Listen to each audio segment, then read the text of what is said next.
rundown of this meeting. Okay.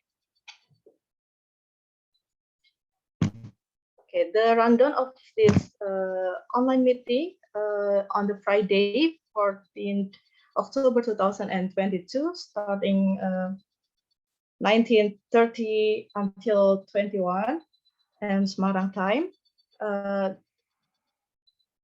The first is attendance registration and admitted by the committee, and then the meeting will start on the 19:30 p.m. With the opening and explanation of session rule and speaker introduction with the moderator of Professor Hermin Pancasakti Kusumaningrum MSc as the head of biotechnology study program in Diponegoro University. And then we continue to the 19:30 until 20:30 p.m. It's a lecture session from Professor Magali Koch to present of geospatial and remote sensing technology in environmental study. Okay. And then after the lecture session, we will have a Q&A session and will be conducted by the moderator at 20:30 until 21 p.m. And the last session is concluding a remark and closing from moderator at 21 until 21 past quarter p.m. So without any further ado, we will let head of biotechnology study program, Professor Hermin Pancasakti, to give opening speech for this online meeting session. Professor Hermin, please, time and place is yours. Thank you. Okay, thank you, Ms. Lala. I'm sorry, I have to close my camera because my electricity is down right now in my house. And okay, the Honorable Professor Magali Kong as the guest speaker. And the Honorable all lecturers of biotechnology study program and the invitees. Also students who attend at this moment, thank you very much. Good evening, ladies and gentlemen. Good morning to Professor Magaliko. Welcome to Diponegoro University. Thank you for taking the time to share knowledge on this occasion. Although we do it online, hopefully it does not burden our spirit to gain knowledge. Ladies and gentlemen, this visiting professor activity is held as the effort of biotechnology study program to complete the performance target mandated by Diponegoro University. In particular, we hope that this activity can have an important impact, especially in increasing the knowledge of biotechnology for all students and the invitees in general. We need to know about application of geospatial and remote sensing technology in environmental studies in order to provide us with information about this latest science and technology development. Geographic information system, or GIS, have found widespread application in many diverse fields, as the number and range of such application continue to increase with this extending to other fields. While this industry has gained a lot of attention with its rapid and historic effort to develop COVID-19 vaccine, there is also a sign that this industry will increasingly depend on spatial analysis as part of its effort to develop rapid medical advancement that can help fight some of our most challenging diseases. And one of the principal purposes of biotechnology is to improve productivity, thus offering, for example, food security in areas that have faced food shortages in the past. Through GIS, we can conduct more comprehensive strategy like complete eradication of infectious disease, mapping of flooding area, disaster mitigation, detect soil erosion, and postulate remediation strategies, and also pest control and fertilizer application and crop disease. And the computational approach like remote sensing and GIS and bioinformatics are the key number of the detection and distribution of disease pattern, ecological and environmental factor, and genomic and proteomic analysis. With incorporation of this GIS and bioinformatics, it has been more appropriately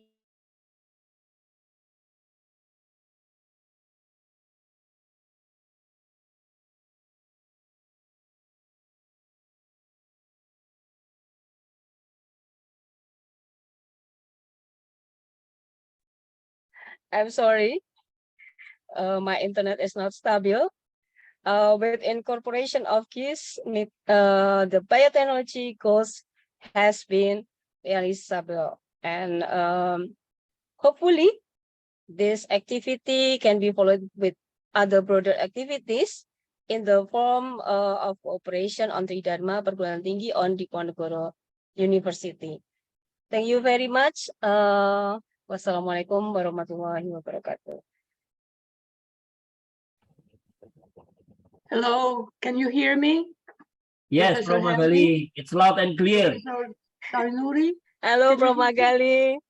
Yes, I'm can so you sorry hear we me? have limited with electricity, but I'm sorry finally so we have much a to solution. close my camera because right now in Connection. our region the electricity was off at all. Oh, okay. But can you see me? But Yeah. the voice is okay. Yes, Okay, Prof. okay. Magali, we can see you and we can hear you. Okay, okay, okay. That's I think that's the most important thing. I think Okay, let's continue with the presentation of Prof. Magali, right? yes, I'm ready. As soon as you tell me. Mbak Lala? Okay, thank you very much, Professor Hermin, for your opening speech. Now we'll continue to the next session, which is the lecture of Professor Magali Koch.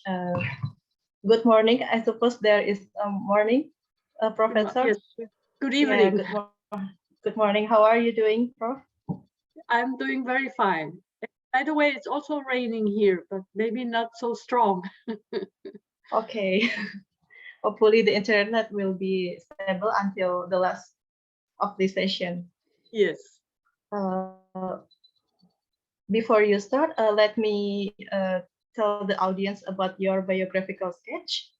Okay. Professor Dr. Magali Koch is a remote sensing geologist with more than 30 years of experience in applied environmental research, including groundwater research in drylands, land degradation problems, natural hazards, and human impact in environmental change. She is particularly interested in projects addressing global water scarcity or flooding problem as related to extreme weather conditions through an interdisciplinary approach.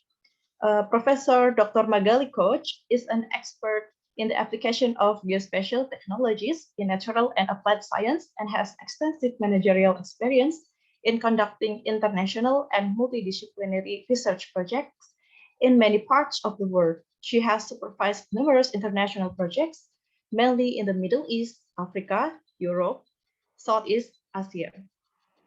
She has served as consultant to the United Nations Geospatial Information Center in Brindisi, Italy, in a project related to groundwater assessment in Darfur, Sudan. Most of these projects required her to run capacity building workshops to introduce stakeholders, professionals, and students to the techniques and applications of geospatial technology in land and water resource studies. Professor Dr. Magali Koch is co-author of the textbook called Processing of Remote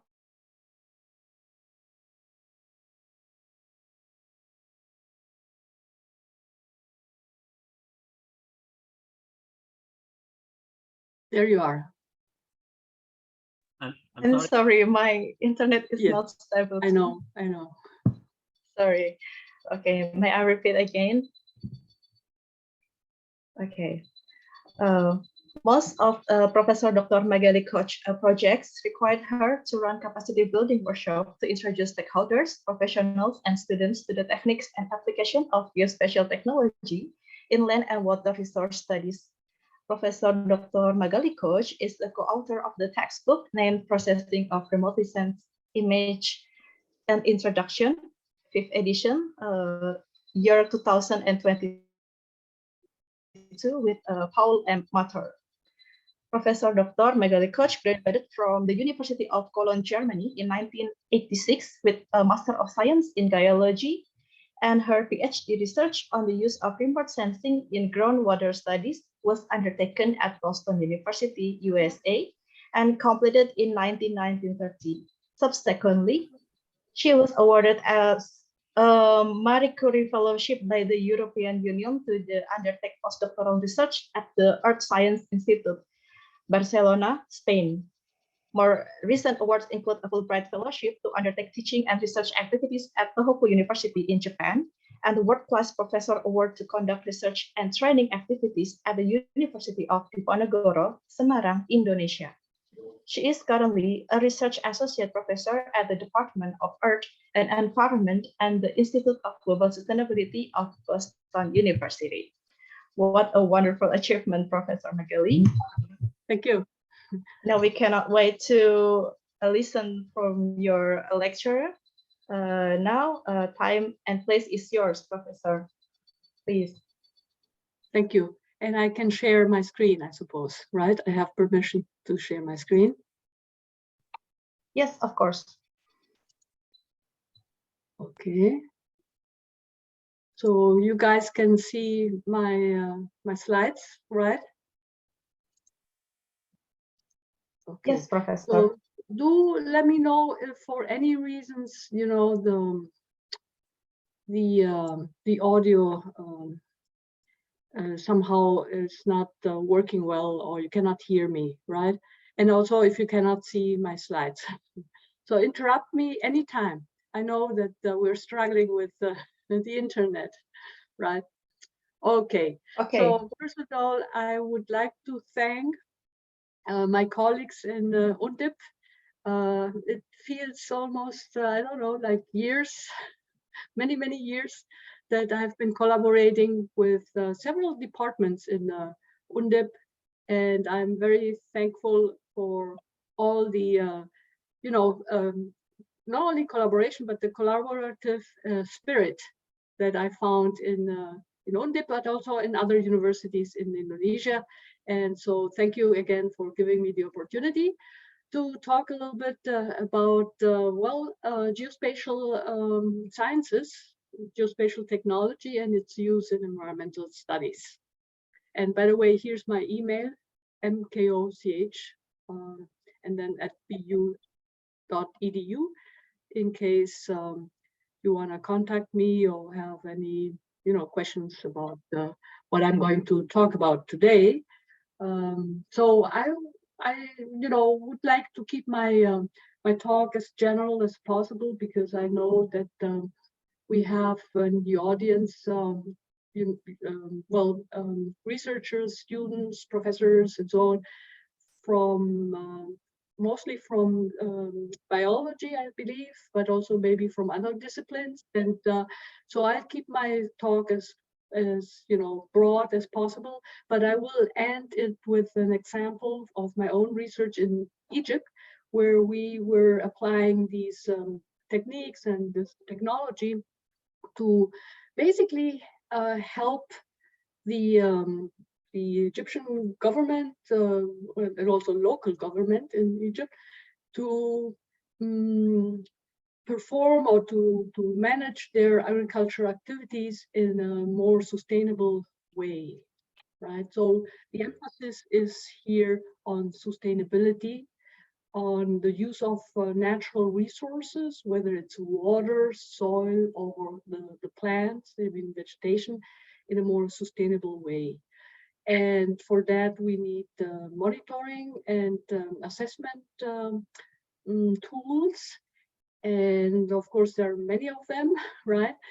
But there's one particular technology that allows us to carry out these tasks in a global manner. And that technology relies on a platform placed in space. So that's the Earth observation satellite. So that's the central theme here in this talk, and its application for ecosystem applications or environmental science applications. No? And for those who don't know anything about remote sensing, I have a couple of slides just talking about this technology. No? So let me start with this first slide that describes what this technology is about. So you got a platform. In this case, it's a satellite, but it doesn't have to be a satellite. It could be an aircraft, could be a drone, could be, you know, even a truck. So the platform carries a set of instruments, and these instruments take measurements. And the type of measurements they take is basically upwelling or reflected sunlight, or electromagnetic radiation would be the more scientific term. And this, what it is, it's basically, you know, it's a radiation that is coming from the Earth's surface and captured by these instruments. And these measurements, basically energy measurements, if you want, need to be converted into data products that the professionals can then interpret in terms of how our environmental conditions on the Earth, not only Earth's surface, but also in the atmosphere, you know, what the characteristics of the environmental conditions are. So we want to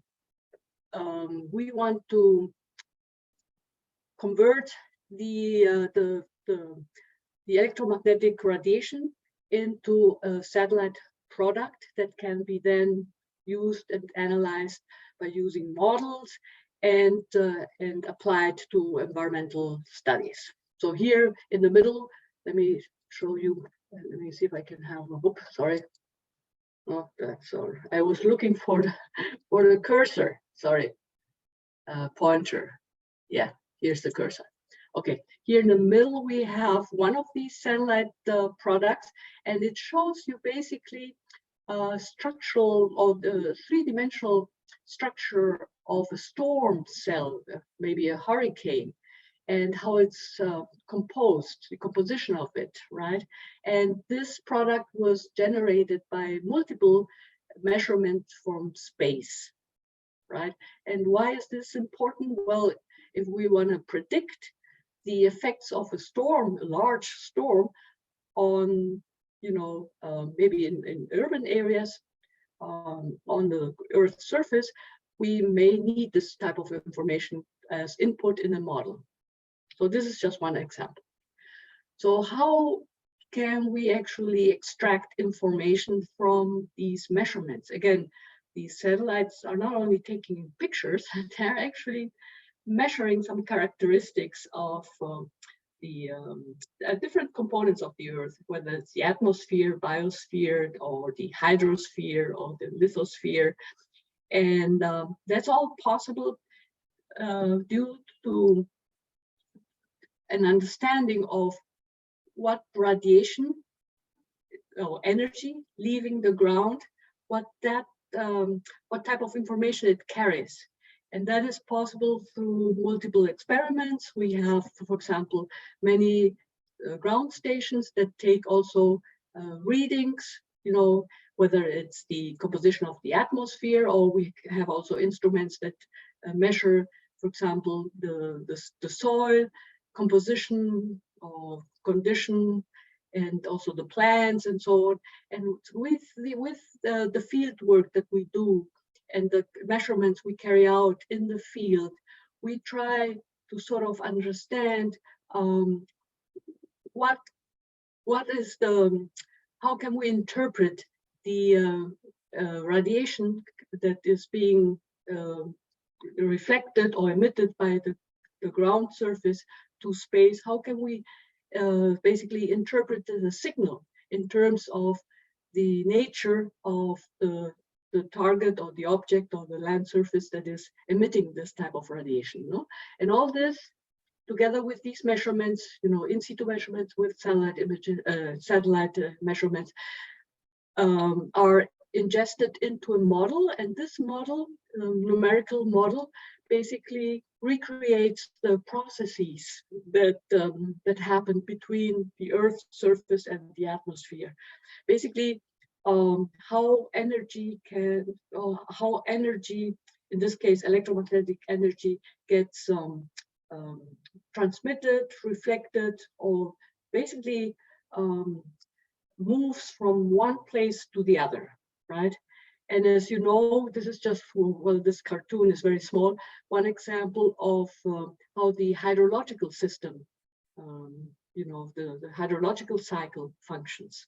There are many, many components, and energy is the number one driver for these processes to happen. So this was just to explain how we can interpret the signal that the satellite receives in terms of the properties of the land surface or Earth surface. Doesn't have to be the land, could be the ocean. How the Earth surface absorbs energy and reflects or transmits a portion of it. Now the applications are very, there's a variety of applications. There are very different types of ways to apply remote sensing, and they're here summarized in three major groups. So it depends on the user's interest, or the professionals or the researchers,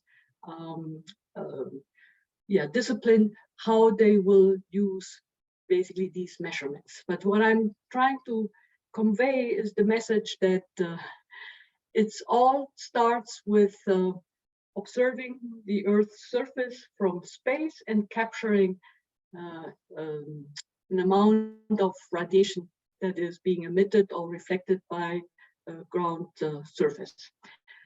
Now, it doesn't have to be the ground, it could be also the atmosphere. And this is where, for example, those who are interested in monitoring air quality would probably look for data. They are looking for data that allows them to analyze, for example, the content, the air content or atmospheric content of dust, or also to locate and measure fires and so on, right? There are other disciplines that are not necessarily interested so much in what's happening in the atmosphere, but the atmosphere has an effect on what's happening on the surface in terms of water resources and floods, right? So there are these different components of the Earth systems are linked, so they cannot really be observed in isolation in order to produce a model that explains the processes that are responsible for precipitation, for flooding, for evapotranspiration, groundwater recharge, soil moisture, and so on. No? And then, of course, there's the other group here, land use and land cover change, and the health of vegetation, right? So that would be a group that is mostly interested in ecology or the biology, basically. Okay, right now I'm trying to. Okay, good. All right. So this brings me to this next broad category, ecosystem services. Basically, we're interested in using these technologies to assess the status of the Earth, right, as a system, or the ecosystems, the different types of ecosystems that exist on our planet, and understand also not only how they're changing, but also what are the factors driving these changes, because we realize that they provide a very important service, right, to humans, but also to any living creatures, and in general, they are important to keep the balance that is needed, so that these processes function the way that they should. Here I'm summarizing what spatial data, and now I'm not using only the words remotely sensed data, but spatial data, because that includes also GIS layers. So once you observe the Earth from space, you capture an image, you convert that into a thematic map, and then ingest that in a GIS system. You basically are dealing now with maps or spatial data, and yes, so these, if you want, spaceborne or satellite-derived data sets are nowadays a big component of any ecosystem system or ecosystem service analysis and so on. They have the advantage, so Earth observations have the advantage that they cover large areas. They're very, spatially explicit, and it's a rapid technique or method to assess and monitor components making up the ecosystem, very cost effective. And of course, you have a way of collecting information and archiving the information over years, and making that information available also for future generations. And you can access, or through this technology, you can monitor regions that are probably very difficult to access, and carry out some field work. And the other very important contribution of remote sensing is that it provides a way to generate maps, and at a global, basically a global scale. These land cover maps are often used as proxies to assess the ecosystem characteristics. So here we have one example of a mangrove area region shown in natural colors. And we are often interested in observing and measuring the changes, but also in extracting more additional information, geophysical variables, for example, elevation, climate variables like precipitation, temperature, the hydrology, water cycle, I already mentioned that, primary productivity of the plants, the vegetation in those ecosystems, and the carbon storage. We're very much interested in measuring and monitoring the carbon storage as related to these land transformation or land cover changes.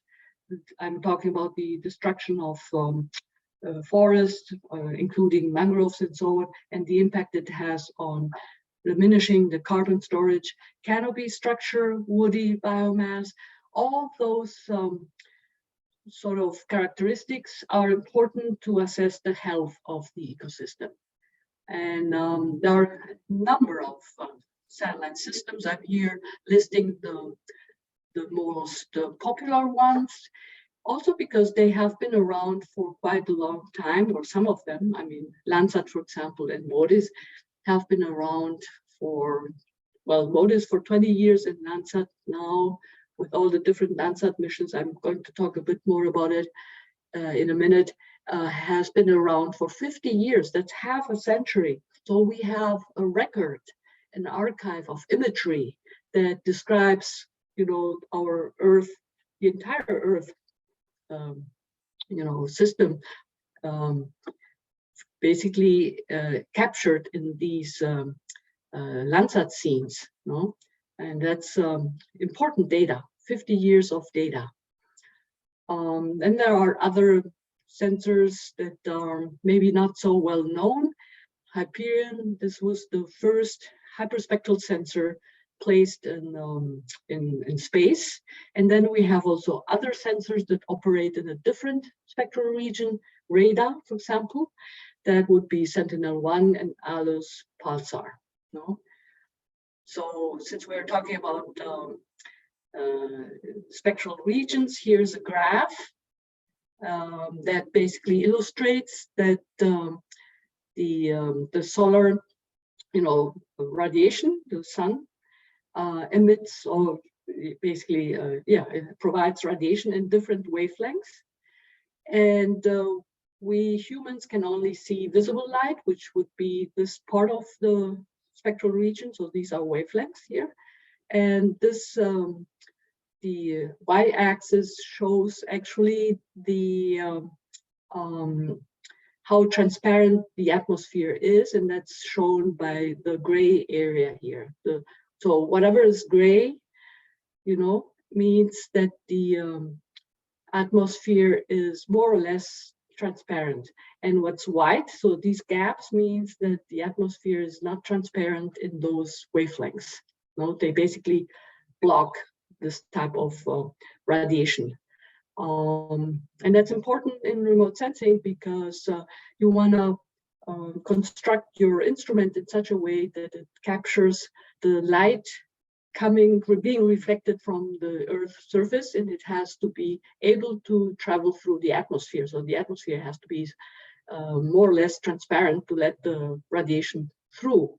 However, if you're interested in monitoring aspects concerning the atmosphere, you may want to have some sensors that measure not the radiation coming from the Earth's surface, but maybe radiation that is somehow interacts with the atmosphere. So you would select wavelengths that are known to be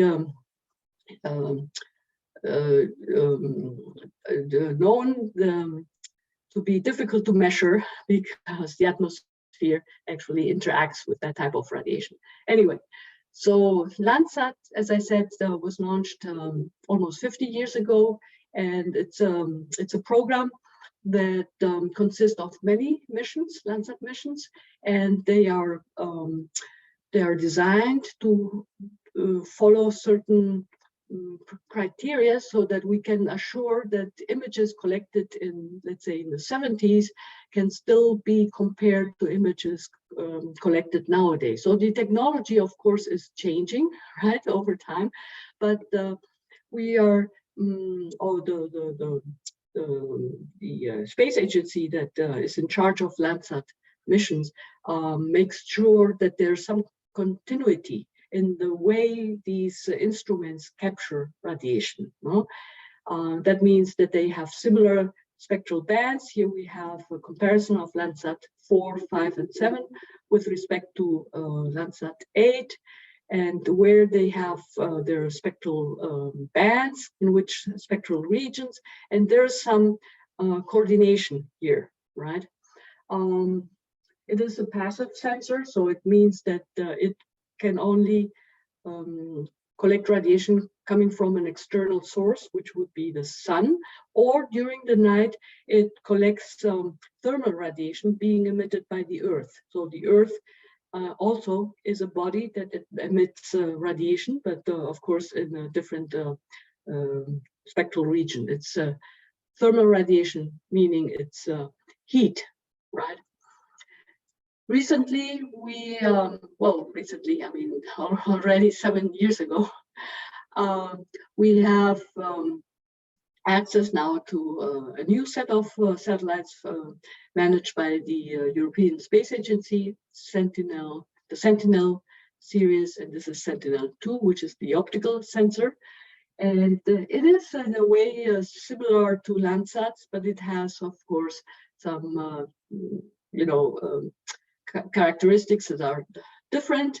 What they're trying with these newer systems, satellite systems, they're trying to design them in such a way that they can be used and combined with other satellite systems. For example, Sentinel-2 and Landsat, and the Landsat data can be sort of combined or harmonized, if you want.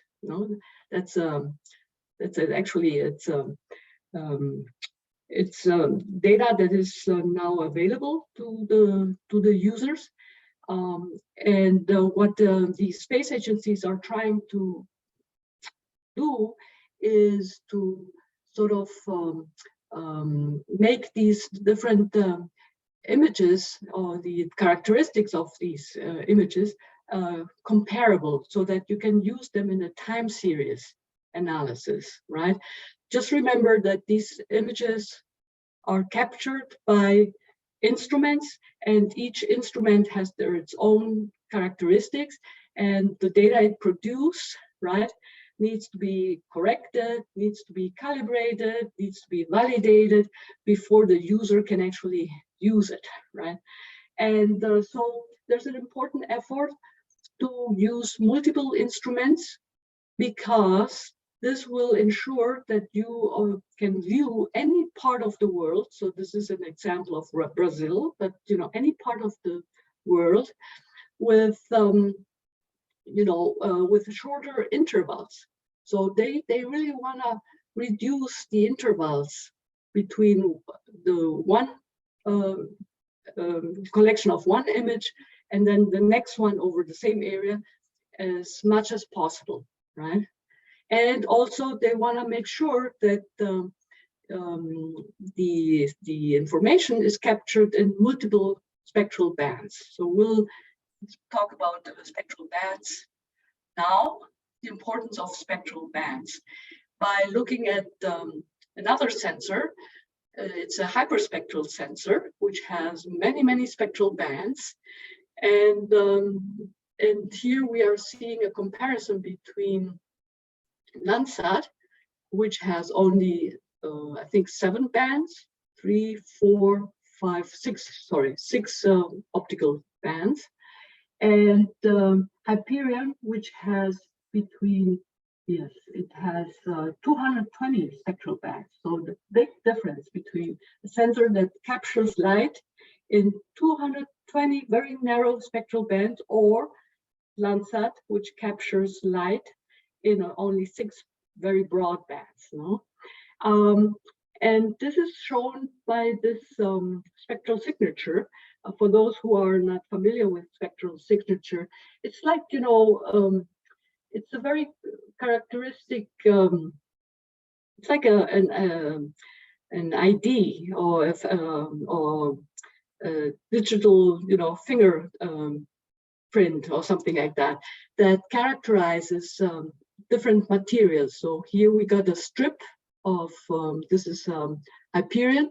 It's taking an image along a very narrow swath. The strip is relatively narrow but long. And the different colors here mean different types of landforms. This one happens to be taken over Fuji in Japan. And this is the Fuji mountain, the volcano, covered by snow. Here you have the ocean, here you have the coastal area, then the green is, the hilly area around Fuji, and then you got here some topography and so on. And the different colors means, of course, different soil types, different vegetation and so on. And they have very specific spectral characteristics that can be captured by these instruments, And the more spectral bands, the more precise we can actually tell what type of species, plant species or soil type we're looking at. So that's why these spectral bands become so important, right? So basically, in remote sensing, the most important aspect is electromagnetic spectrum. That is the one that allows us to detect objects and determine the nature of the objects and also the status. So the moisture content of soil or vegetation, salinity content, even of the ocean waters and all that. That's all derived from electromagnetic radiation. And I mentioned the sun as the primary source that we, well, not we, but the optical sensors use. The passive optical sensors use an external radiation source, energy source, which is the sun, and it's shown here with this curve, how much radiation, the intensity of radiation coming from the sun and arriving more or less on the Earth's surface. And we see that the sun has its peak energy intensity or radiation intensity in the visible light. That's the part where our human visual system is capable of detecting basically that type of radiation. No? But it also radiates other sources, other types of wavelengths. But you know, it's the intensity is less, so it becomes more difficult to measure the returning energy by a satellite, because it's just there's less energy, you know, shining over the Earth, so less energy gets reflected back to space, right?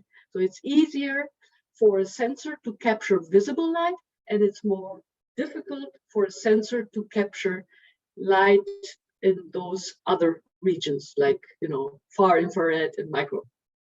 But the technology is evolving, and nowadays we're capable of doing it. Maybe not 50 years ago, but now these instruments have become so sophisticated that they can take very accurate readings or observations. You know? So here we have two different types of satellites. One is meant to capture only reflected sunlight. The other one is designed to capture energy actually coming from the Earth, well, indirectly from the sun, because the sun heats the Earth absorbs that type of radiation, and then it emits the radiation again in a different wavelength region, thermal, which is heat, right? And of course, some of the radiation is also coming from the atmosphere here, the clouds, right? So these are the two main sensor types, if you want, and they operate in very specific spectral regions. So there's no satellite that can capture all types of energy, right? So they are very much designed for certain purposes, goals, and this is summarized here.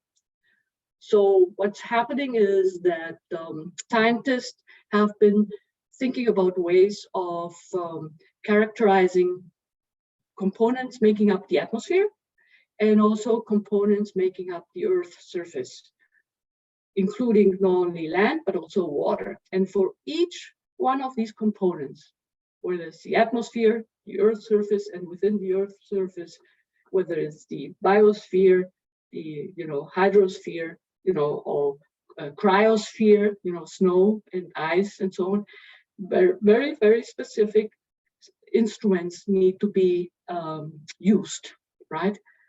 So again, this just summarizes the different types of radiation captured and collected by these sensors. All right, so what do we do with, now that we talked a lot about radiation and energy and all of that, what do we do with these observations? So these satellites really are measuring how many photons per square area per milliseconds are, reaching the sensor coming from the target. So what do we do with that? Well, we want to convert this into information, so into something that we can interpret and use for land resources management, but also for water resource management. So this is just an example here for land resources management. So we want to convert these measurements into land cover maps, right? And there are several, if you want, there are several types or several levels of information we're after. So in some cases, the land cover maps should be global, should include the entire world. In other cases, they should be very localized and very specific.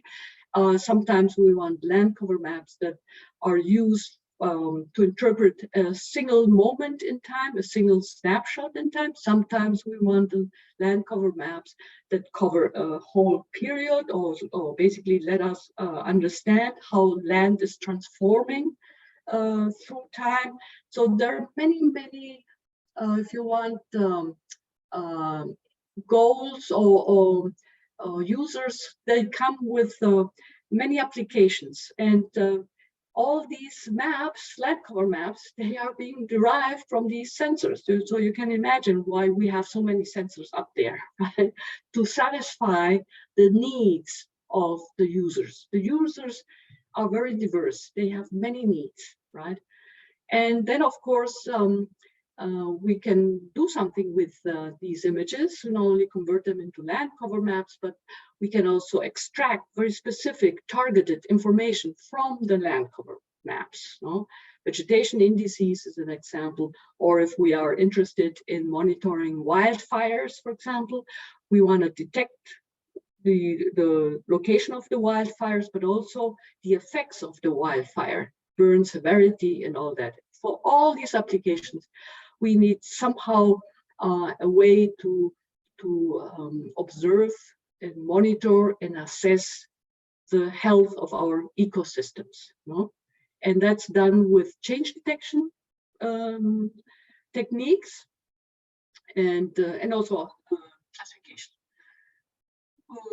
The user is nowadays, that was actually not the case when I was a student, a geology student. We didn't have so many choices, but nowadays the user has an incredible selection of images to choose from.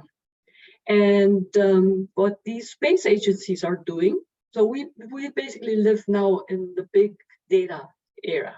So these sensors and satellites are collecting so much data that now the problem is, how to digest the amount of data, how to make that data usable in as soon as possible, right? So you can imagine that now the focus is on providing the user with the information they need, and we have the capability, we have the processing capability, the computing power to generate many products, and they're listed here as level data products, right? From level 1 and level 4. What that means when you visit one of these satellite image archives, whether it's NASA, USGS, or ESA, the European Space Agency, or any other space agency, they will tell you, okay, this is data from, let's say, a specific sensor like Landsat, but we have different levels. And the different levels means that the raw image was processed up to a certain level and generates, either geolocated, calibrated data, or some geophysical properties were extracted from the image and are made available to the user. That's level 3. Or the satellite data was already ingested into a model, and the model produced an output that would be level 4. So for the non-expert, the easiest type of satellite-derived information would be level 4, because that's like a map that is ready to be analyzed in a GIS system. For the the non-expert, it's much harder to use level 1 or level 2 products, and actually level 0 is not even publicly available. That's for engineers that are interested in signal processing. So they're not necessarily interested in the information that you can obtain from the images. So, land cover and so on, but they're interested in understanding how to basically improve the quality of the signal that the satellite is observing. So there are many users. So this is to show you that there are many users. Again, Landsat is such an important mission because it started in the 70s, and there's a continuity here, right? So it's a huge collection of imagery. And now there is there's an important effort going on to go through the, I mean, you can imagine the amount of images and scenes that were collected over the last 50 years. Now there's an important effort to reanalyze, reprocess older images with new algorithms. I mean, algorithms that we have access to nowadays, and to basically to make it to extract maybe information from the older satellite data that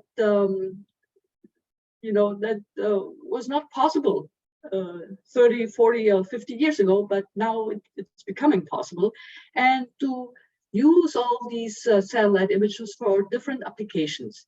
And again, monitoring time series analysis is a very important goal.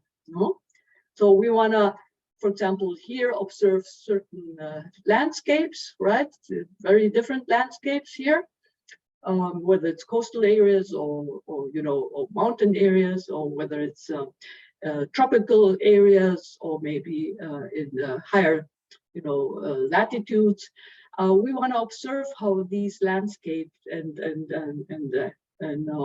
all the features have evolved over time. So that's why we need to rely on a time series that goes back in time as much as possible, right? And so we already mentioned that what the sensor produces is sort of a picture like this one here over Panama, which shows you in different colors the landscape.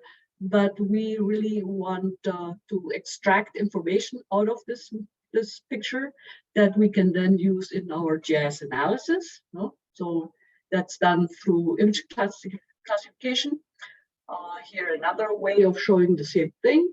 We have here Landsat image over in California over a Lake Tahoe, and we converted that into a map with a legend and different categories. And now this map becomes or can be used for carrying out maybe some measurements or statistical measurements related to the different land cover types. But this is not the only way of using these satellite derived products. There's also many other data sets available to the user, freely available. I added here the links. I should probably later, I will put the links in the chat so you can actually look it up. Forested areas are very important due to the fact that they store carbon and have an effect, of course, on regulating the climate, right? And so what's happening here is that I'm just going to put my batteries. Okay, I just connected it to the outlet, my computer. There's an important effort to monitor forested area globally, and one of the products that is available, it's called the Global 30-meter Landsat Tree Canopy product. And as the word says, it's a product that shows tree canopy, not bushes or vegetation, grass. No, its focus is on the forest canopy. They're monitoring that globally, and so basically that means that these images were, many of them had to be stitched together, mosaiced together, and processed in a way that the output shows the tree canopy composition, including the stems, branches, leaves of woody vegetation greater than 5 meters in height. And they're doing that for specific time intervals, so starting with 2000, 2005, 2010, 2015, and 2020 probably should be available soon. And they're using the Landsat mission because that's the one that provides the 30-meter pixel resolution. But from 2015 on, we have, in addition to Landsat, we have Sentinel 2. So I wouldn't be surprised to see if they continue this effort using also the Sentinel-2 images. Here you see the scale between 0 and 100, and 100 would be, well, basically a close canopy, close forest canopy, which you can see, for example, here in the Amazon basin, right? And if you do a comparison over these years, so 5-year time steps, you have a way of assessing how the canopy, the closed canopy structure is changing and being fragmented by human intervention, by basically human intervention. And this is the other website that I wanted to share with you. That's an effort done by researchers in the University of Maryland. Some of you may be already familiar with this. And this is a portal that allows you not only to view and zoom in to these forested areas, but also learn how the forest is being fragmented and the losses. So in red, you see those areas, in this case, it's Brazil again, that have been basically where the trees have been cut and the forest, has suffered a loss, right? So I also encourage you to visit these websites. They're very interactive. They are based on Google Earth Engine, and they are incredibly informative, and this is an example of the use of Landsat images for time series analysis. And again, now there's an effort to combine Landsat with Sentinel-2, which will increment the temporal resolution. Okay, so far I talked about remote sensing and the data products and so on. Unless, I don't know if there are any questions, please let me know. I would like to give you an example from my own research. And so maybe I should continue and then leave some time for questions and answers. Is that okay? Yes, Prof. You may continue for the presentation. Okay, so after that, we can further. All right. Okay. So yeah, this is since we are talking about land cover. This is a project I've been involved for many years actually in Egypt, and as I mentioned, they are really concerned about about agriculture expanding. They want to expand the agriculture activity, but they're concerned about the impacts it may have on natural resources, including not only land but also water. And Egypt is, as you know, is located in a desert environment, and so that means that water resources are very, very scarce, and they have to be very careful in the way they use water. And basically the agriculture activity. Egypt has a long history of agriculture activity for 10,000 years. It's possible mainly due to the river Nile, and so that's the Nile Valley is where you find in Egypt fertile soil, which is needed for agriculture, but also water, right? And also the deltas area and so on, and some parts along the coast. But this Nile Valley and the fertile soil and the water resources and the surface water resources are only making up a fraction of the entire country, right? So basically only, I think, 5 or 6% of the country has direct access to water, surface water, and fertile soil. So 6% is a small fraction, and it's a country with a huge population, and the population is growing, and of course food production is it's of great importance, and then connected to that, water resources.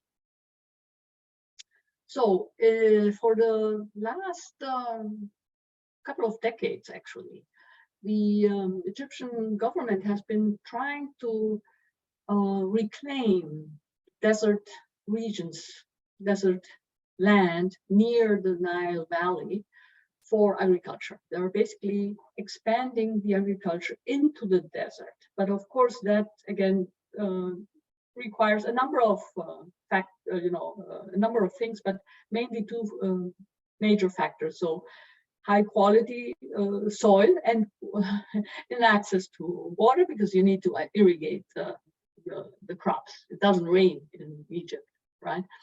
So that's where geologists have been sort of contributing in terms of looking at the desert area using space imagery with the different spectral bands.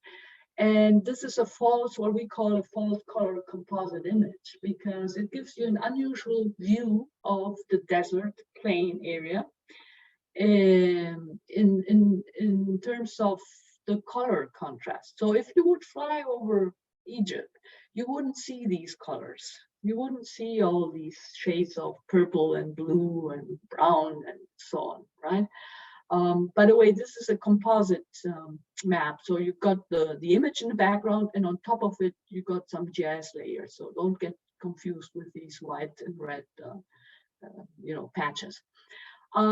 So geologists use this type of false color composite to understand the history of the Nile River. The Nile River not only provides water, it is also the source for fertile soil, because whenever there is flooding, some of the silts coming actually from the upland, coming from far away, sometimes these sediments travel huge distances. They come from other countries like Ethiopia, for example. So the water carries sediments from Ethiopia, for example, downstream eventually to Egypt. And that soil contains the minerals needed for agriculture to be possible. And what we see here is the, I don't know if you see this triangle here. This is the ancient Nile Delta. It's no longer visible on the ground, but these images, multispectral images, they basically make it apparent, visible, because there's contrast, a color contrast between the sediments here and the surrounding sediments. The minerals of these sediments are different from the surrounding ones. These are sediments brought by the river, deposited here by the ancient Nile Delta, and still visible when we use wavelength beyond visible light. So our naked, with our naked eyes, we wouldn't see these contrasts. So we know that rivers, they migrate. They tend to change the channels, the main river channels. They tend to change their positions. So we're looking for places where the ancient river system was flowing, and locate fertile or relatively good soil for agriculture to happen. No? And so when you see these desert reclamation projects, they're not randomly placed somewhere. It's because the terrain was analyzed, the conditions were analyzed, and so on. So moving further south, near Lake Nasser, there's an important area here in Komombo that has been used for agriculture, millennia, centuries, really. For many, many years, mostly close to the Nile. And in some places, the agriculture activity is expanding towards, the desert plain area away from the Nile. One of the problems is that you need water for irrigation, and the water needs to be brought to those areas that are further away from the Nile. This is done by building canals, but this is only possible if the area is flat, meaning if this area here is more or less at the same level as the Nile water, then we can, it's possible to build a canal and bring the water from the Nile to these areas.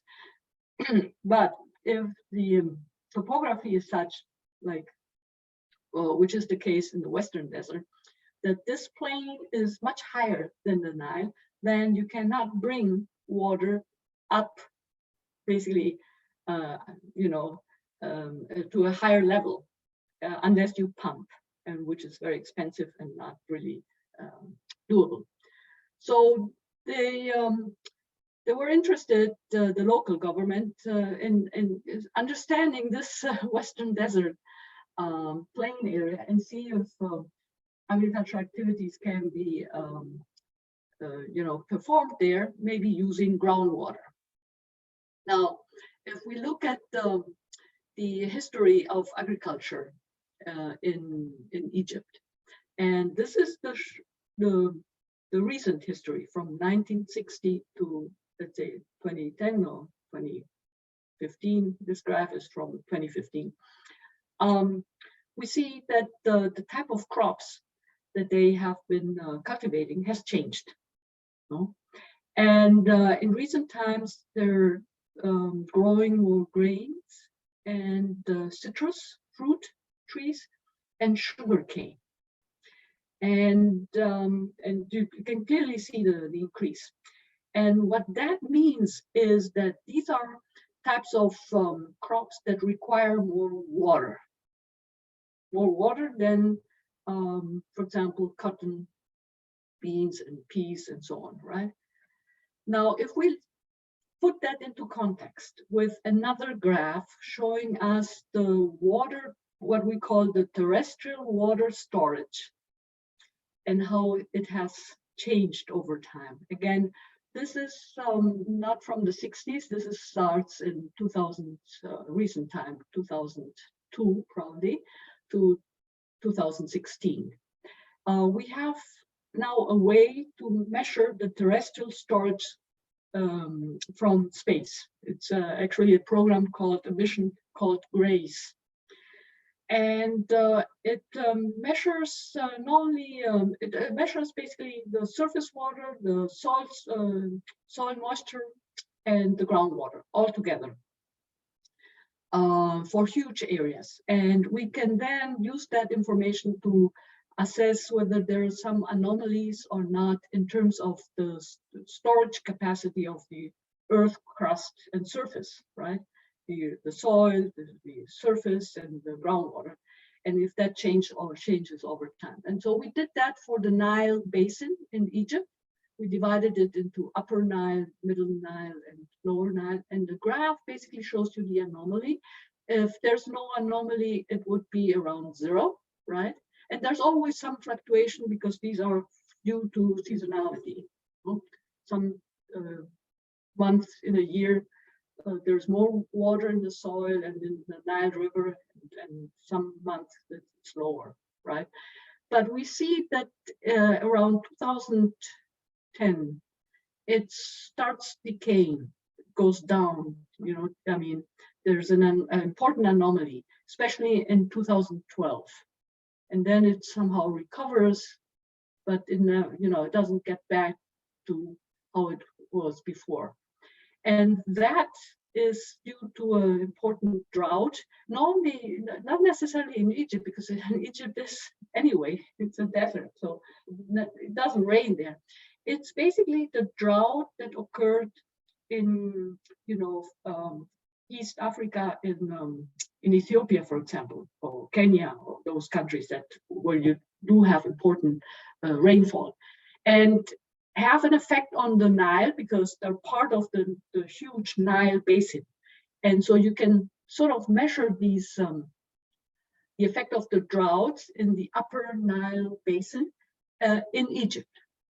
And that has consequences in terms of agriculture, right? So this picture here, just to put this in context again, is showing you this part here.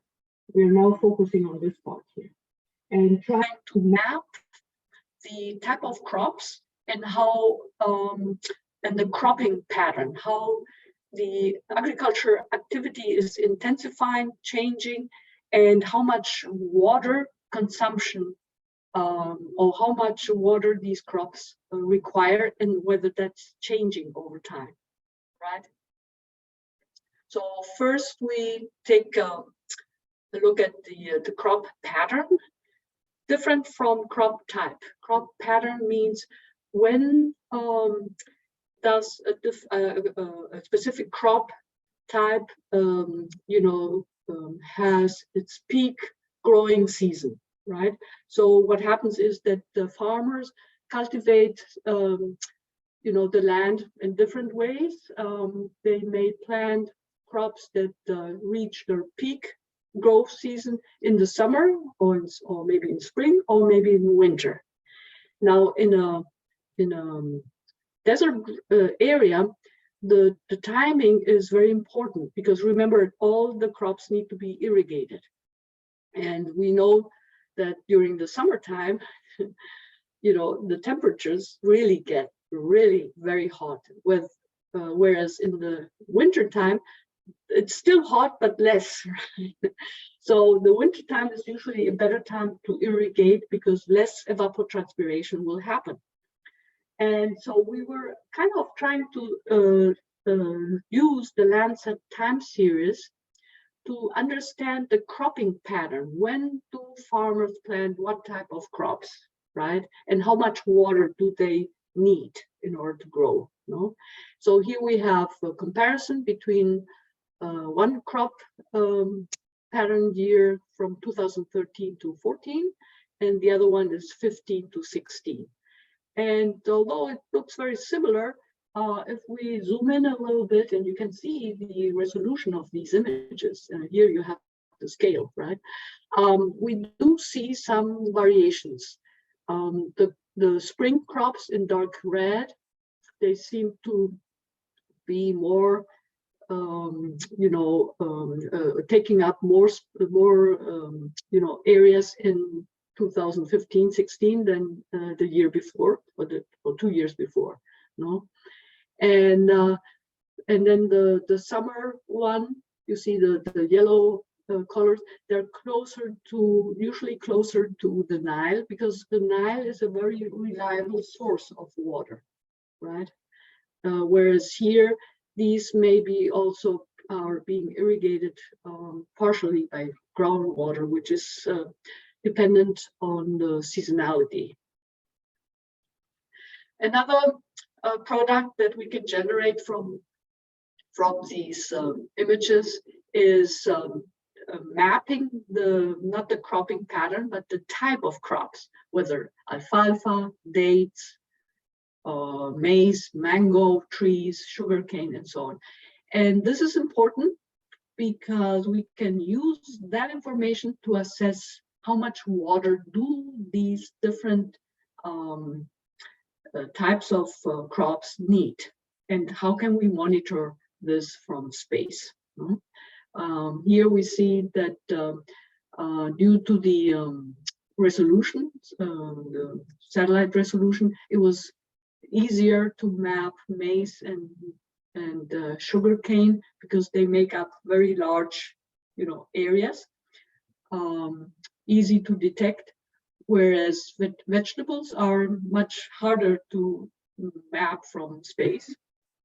I will show you in a minute how that was done.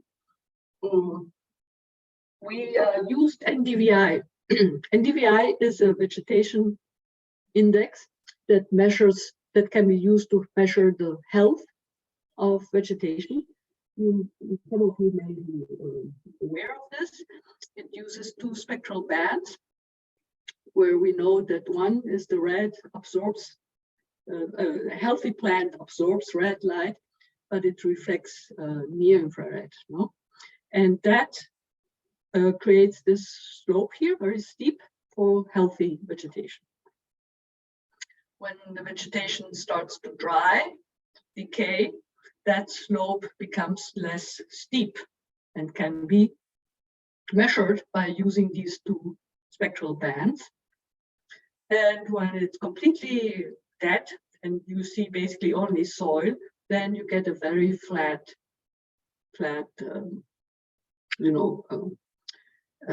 line. And this NDVI index can be observed over time. And so it provides a value that can be used to indicate the stage of the vegetation greenness or growth stage. And that's shown here. So you've got the NDVI index values on the y-axis, and here the month. Let's say this is showing you a 1-year example, and each point would be maybe a month or maybe 15 days. I don't know how many points they plotted here. And it basically shows you when the NDVI is very low, there is no vegetation visible in that field. When it starts to grow and the plants, start to develop, and the chlorophyll activity becomes, visible from these observations, then you get a high NDVI. This would be the peak of the growing season. And then when it's being harvested, or when there's when the plants are removed, it drops, right? And so by measuring NDVI from space, we can actually detect and say, when does a field show that it's covered by crop, when is it being harvested, and so on, right? So all this information can be obtained from these NDVI time series, also called measuring or time series of photosynthetic activity, for the entire growing season. And there's another link. I hope that I can share that with you through the chat. It's very interesting to see what type of products they have. So based on that, we performed this exercise again in our area here in Komombo, near Aswan.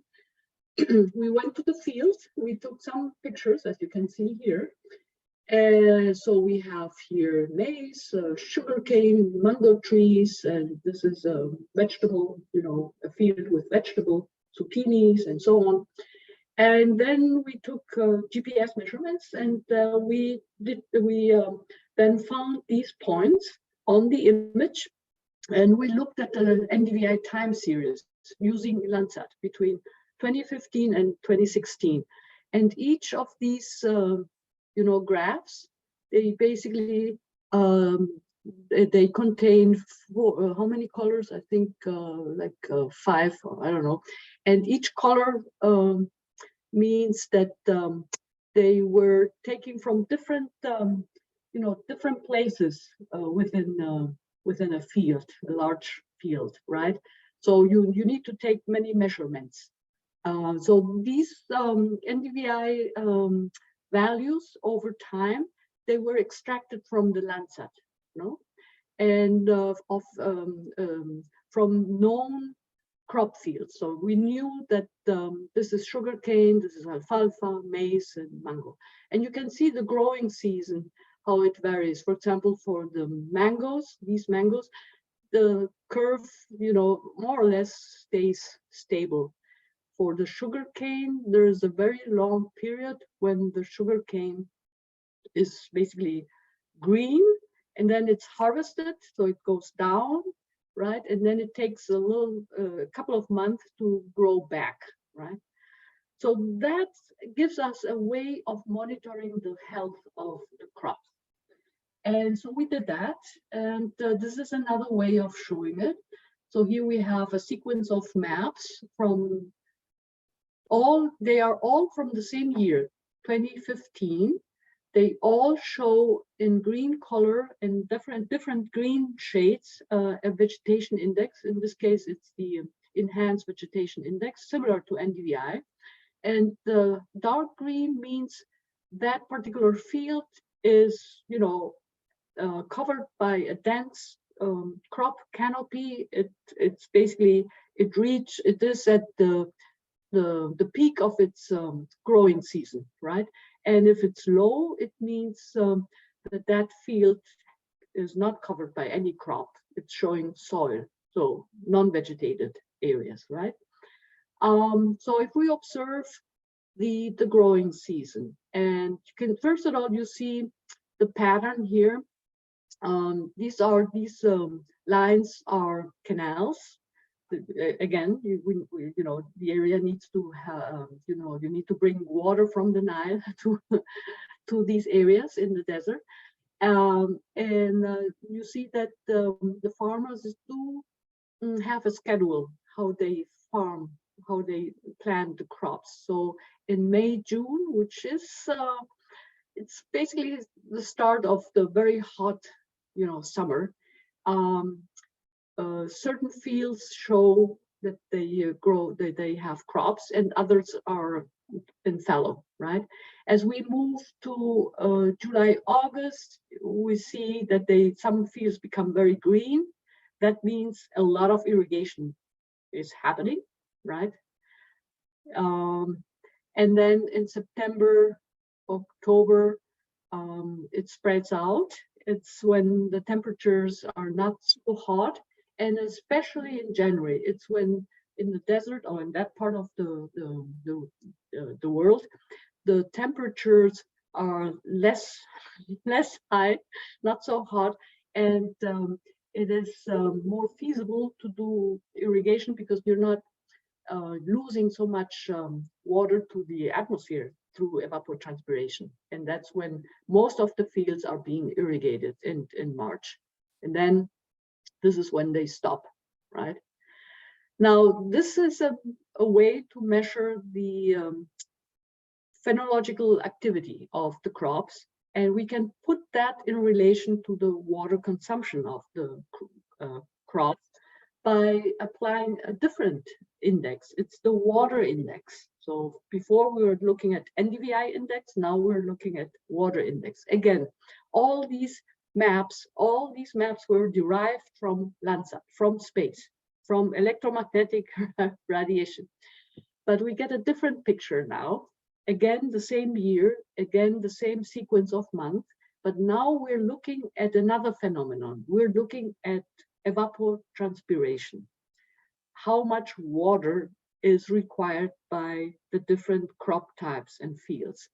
The higher the value, it's shown in red, basically in yellow and red. The lower, it's shown in blue, right? And so we can easily detect which crops require more water and are also evapotranspiring more water, right? And you can see the pattern and how it changes from May, June, then in the summer when it's really hot. They're not irrigating too much the fields because, you know, they want to, the goal is to make this as sustainable as possible. But then they start in September, October, and definitely in the winter time, it's when they, when the farmers irrigate most of the fields. January, that's the month, no? Because because of the temperatures, they don't need to irrigate so much as compared to the summer, right? And all this can be shown in the form of maps, a sequence of maps, or we can actually take individual pixels here and take a reading, right? Which we did here. So for each of these fields, we know what crops they have planted. We can also map that from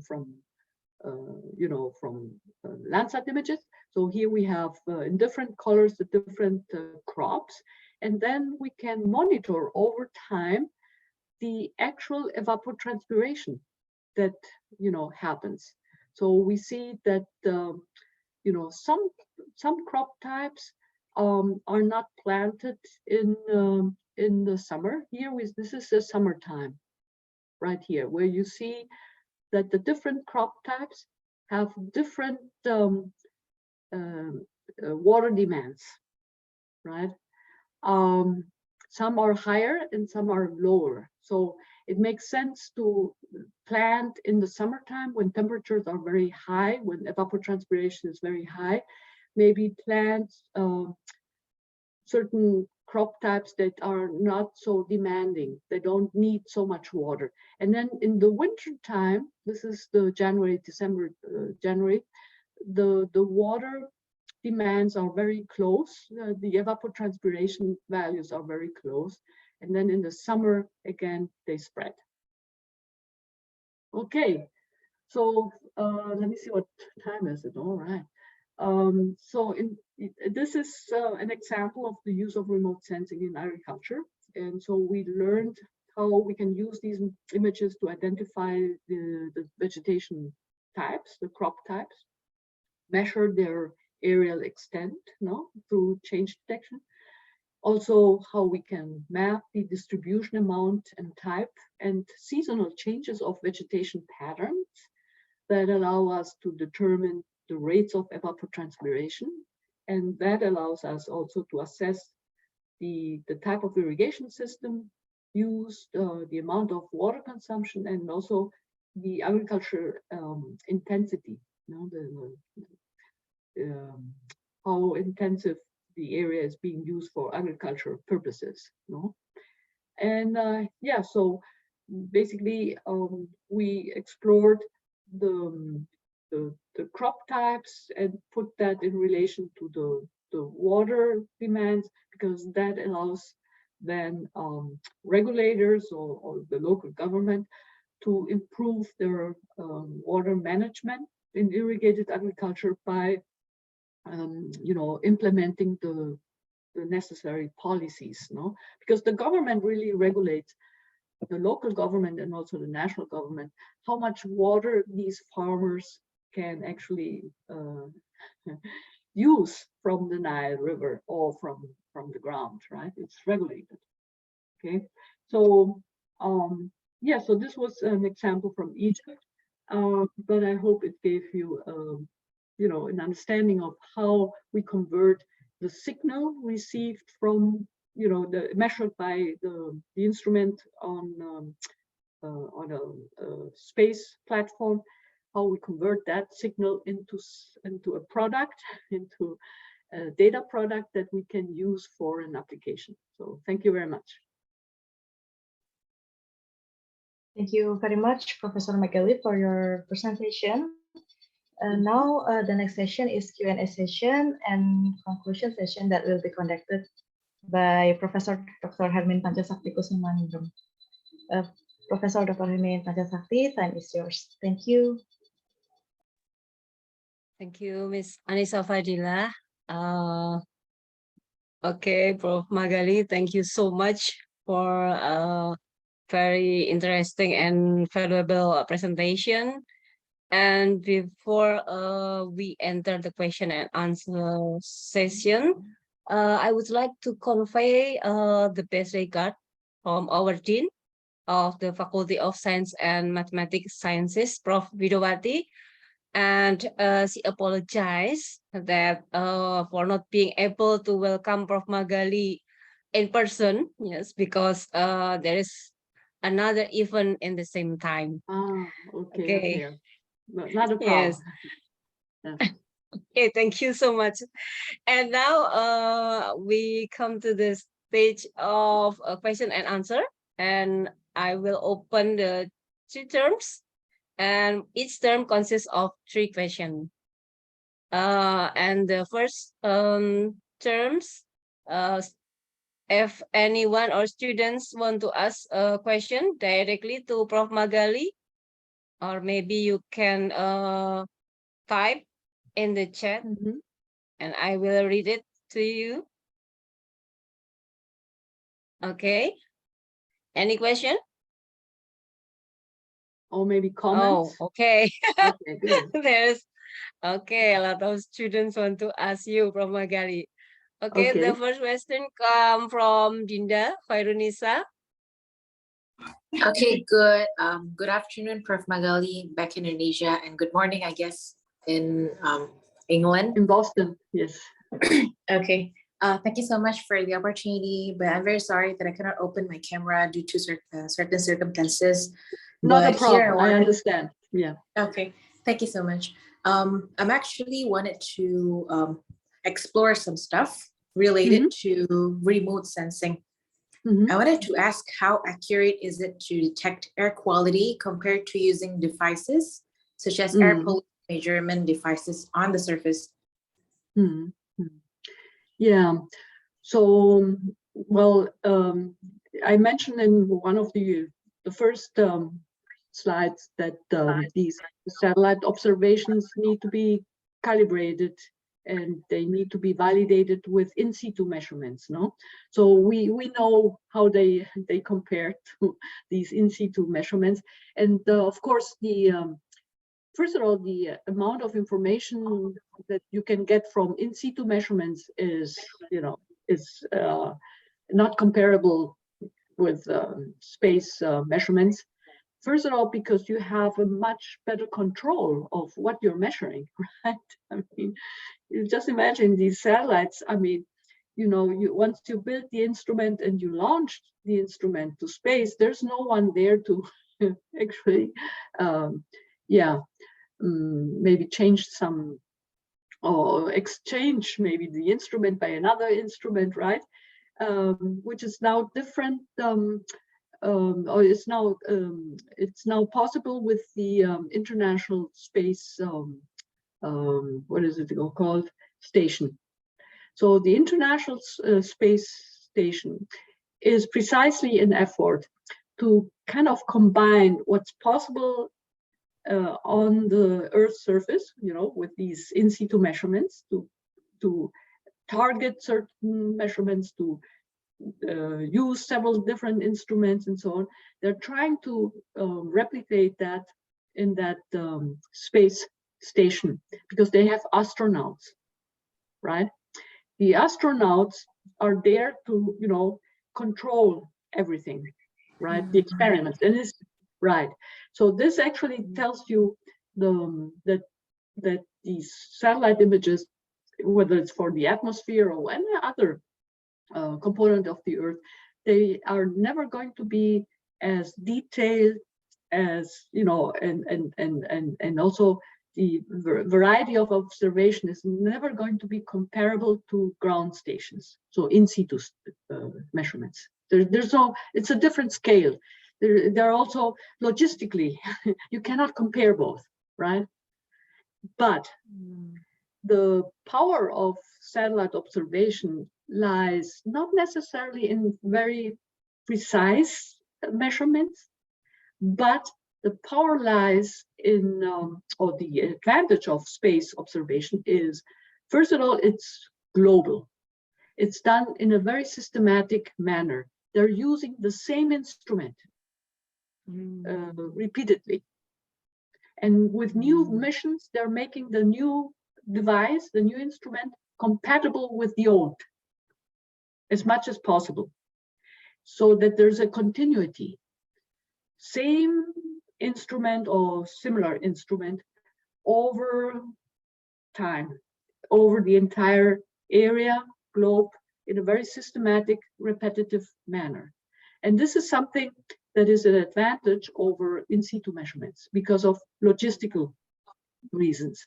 Now, the space, what is it? The International Space Station is something between in situ and these space satellites, but it's a station that is, you know, it's being serviced by astronauts, and they receive regularly new sensors, and they have to put them, actually, they install them, right? It's like an in situ measurement, but in space. In situ measurement station in space. They receive these instruments, you know, a rocket, they launch a rocket, and then the new instrument comes, and new astronauts, and they have to, and this is why these instruments on that in that station are called experimental instruments, you know, because they, I think we have now the technology to improve the measurements, and that's currently done in that space station, no? But yes, so different instruments, different logistical challenges. They have advantages and disadvantages, but both are needed. Yeah. So again, and also I wanted to add to the atmosphere, although I'm not an atmosphere, you know, scientist, but the other advantage of observing the atmosphere from above the atmosphere is that you get a measurement of the entire atmospheric column. Whereas if you placed an instrument on the ground, you can only measure the first couple of meters, or maybe, you know, if you place it on a drone or a balloon or something, maybe the first kilometer, or if it's airborne, maybe, you know, I mean, you don't get the whole profile. The atmosphere, I think the thickness is like 10 kilometers. No, so that, and yeah, that would be an advantage in terms of using space observation. They're looking down at the atmosphere, the whole column. The challenge there is to know the structure of the atmosphere, no? So you have ground measurements, and you have then an instrument above that captures the entire, in averages throughout the entire column, atmospheric column. Okay, so to sum up, there always going to be a pro cons, right? Yeah. In each of the instruments. Yeah. Okay. So it's, I think the approach is to use both. True. Like combination of both, right? Yes, and also you're talking about the in situ measurements, but you know, if you look at the Earth, how many ground stations do we have, and what's the density of ground stations? Where are they located? You will see large, actually 2/3 of the Earth probably doesn't have ground station, or not a lot. They have, but not a lot.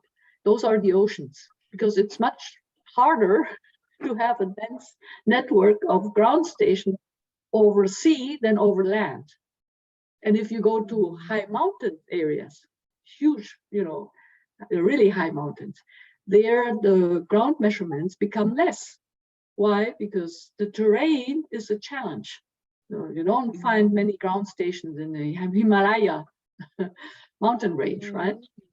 But you will find a lot more in flat areas, that are easy to access. Okay, noted. Thank you so much, Prof. Magali. Okay. And then the second question from Muhammad Imam.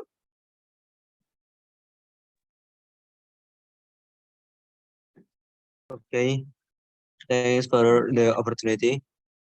Before I express my question, I would like to say thanks for your previous explanation, Prof. Okay. Geospatial and remote sensing can be applied in various fields, and our study program in Diponegoro University is biotechnology. Can you explain about application of geospatial and remote sensing technology in the field of biotechnology, which is our program study, so that we can do further studies for the application? Thank you. Yes. Can you tell me one application that you're interested in biotechnology? Can you tell me a little bit what your interest is? I think it's like the disease spread on the many area, like virus or bacteria or something else like that. Yes, very good. Yeah. So, for example, disease, infectious diseases. Of course, these remote sensing data sets, they will not show you or they will not really tell you where these viruses are mostly where they are and how they spread directly, right? But because actually it's it's a different scale, it's a different technique you need. I mean, you need a lab probably. I mean, I'm not a biologist, but a molecular biologist, but I can imagine that you go out and you capture these the vectors, and then you analyze the vectors in the lab, and so it's a completely different approach, right? But when you talk, that's why I was asking you for your application. I mean, what are you interested in? Because we need to find the connection between the virus, the disease, and the environment. So does the vector that carries that virus, does it appear anywhere, anytime, and so on? Or is the vector somehow conditioned to the environmental composition or condition, right? So does it appear at certain places more often than in others? And what are the factors, the environmental factors? Is it temperature? Is it water? What is it, right? And once we know those environmental parameters, then we can go and see which satellite data images may provide information about changes to these environmental variables. Let's say temperature. I know from also working with colleagues in molecular biologists that have been mapping the spread of malaria, dengue in Brazil, that they have been going to those basically tropical, forested environments and also wetlands, and have placed their traps, right? And captured the virus and so on through, capturing the vectors. And they approached us from the remote sensing community to provide them additional information about the landscape, because these are areas in Brazil that are being converted to agriculture, and some of them illegally, right? And so they're changing the landscape. And by basically removing the trees, you know, the closed canopy, removing it, what happens is that the temperature is increasing, the water, you know, evapotranspiration is increasing, and that's changing the ecosystem.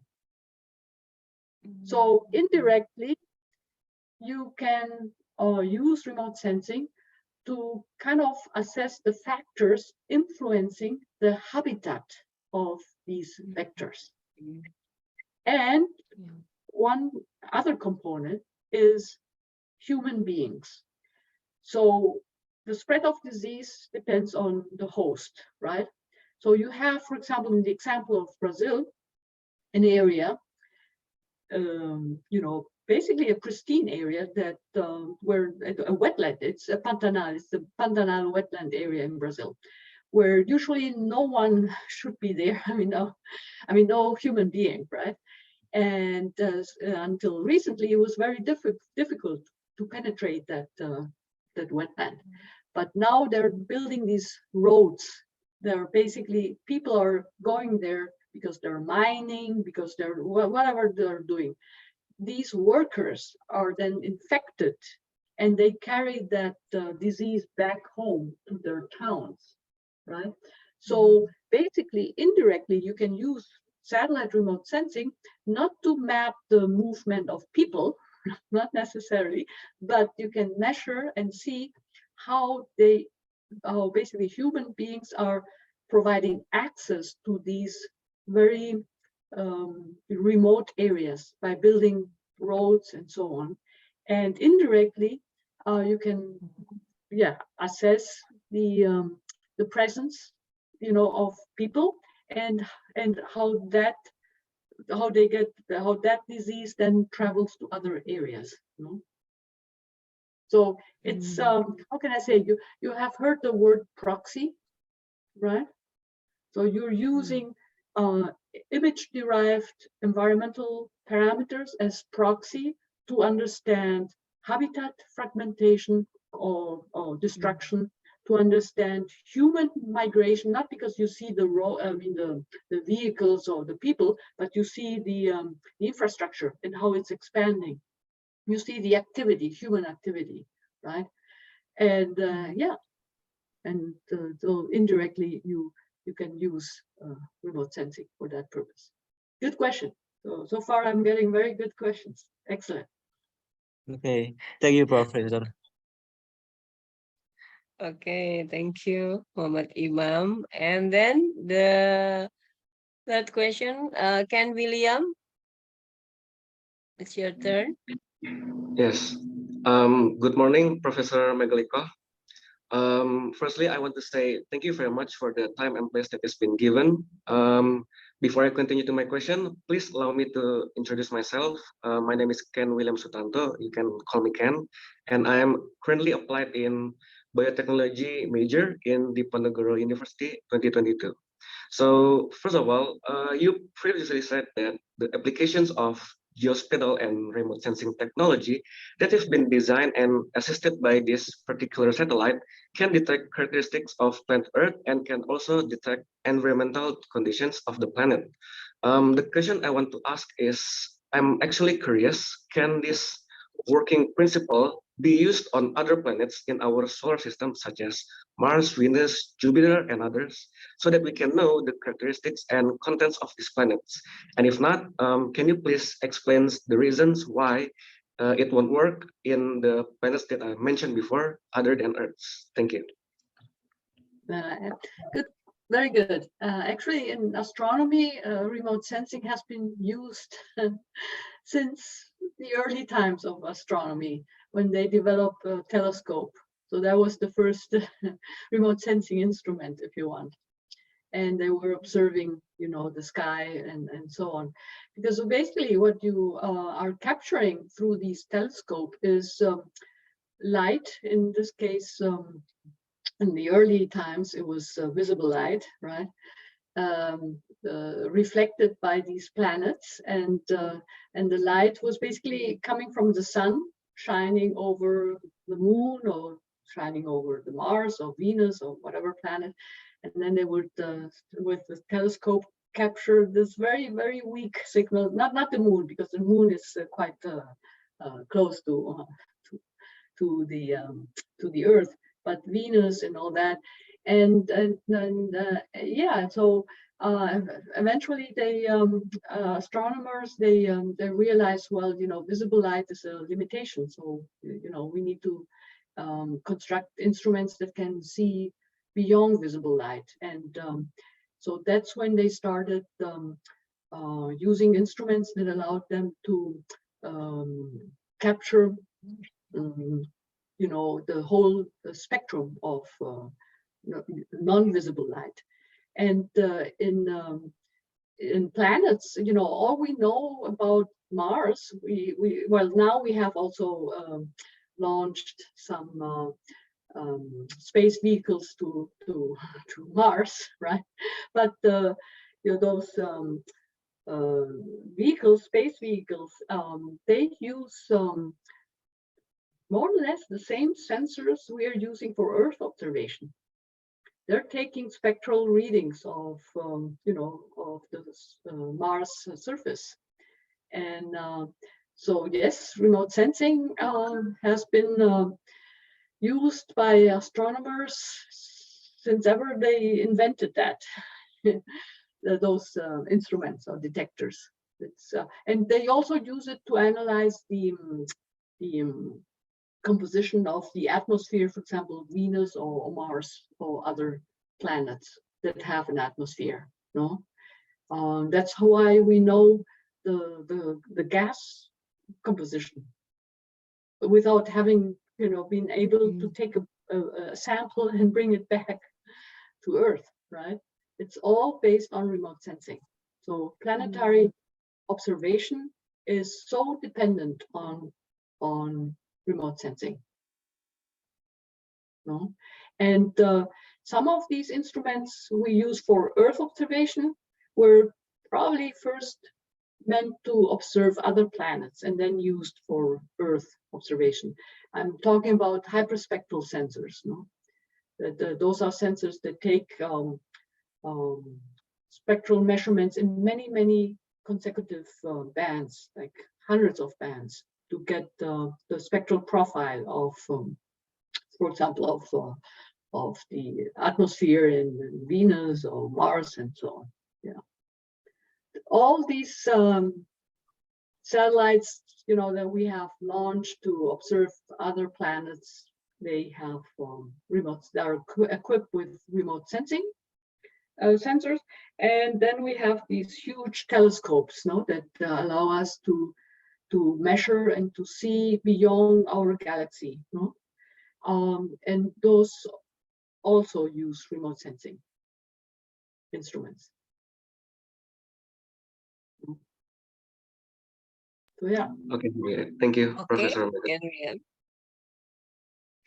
okay, thank you. And now we entering the second term.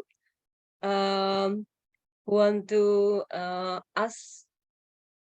We have Prof. Senuri. Okay, Prof. Senuri.